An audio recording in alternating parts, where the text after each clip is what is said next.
Machiegni kendo jawinjo. Riwruok mar rawere mabago romo mag twak kata bunge e East Africa Afrika ma Ugwe koro dwaro mondo piny owacho ma pacho ka mondo many thuolo ne rowere mag yudo tije mopogore opogore ma gilonyie. Ka giloso e kaunti ma Nakuru e romo mar ndalo adek e lalruok kaka inyalo tiyo kod omenda mag piny owacho e bero ngima jo Kenya, ne gikwayo piny owacho mondo ne ni giyawo thuolo e yudo tije ne rowere ma pacho ka. Romo ma kamano okelo kanyakla rowere ma jotelo mawuokie sekta mopogore opogore kaachiel kod jokanyo mawuokie pinje mag Afrika ma Ugwe.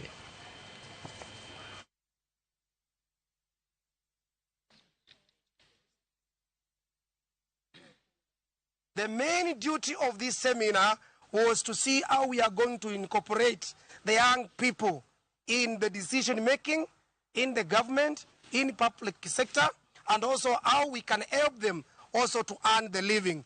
By doing so, we will make sure the youth are settled and we can be able to do very well in the government. As young people, as we take up these spaces, especially those of us who are leaders in different particular angles, that we can be able to be strategic in our leadership, we can be able to be intentional, and we can be able to, not every time unarusha mawe, sometimes it's good to stand back and understand, is it possible for us to talk with the government, not at the government? We want to assure them as a representative of government, those ethics of accountability,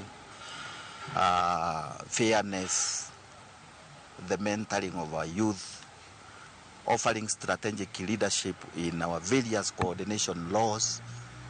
We will work with them and support them so that we can give good services to our people as we serve them in government offices.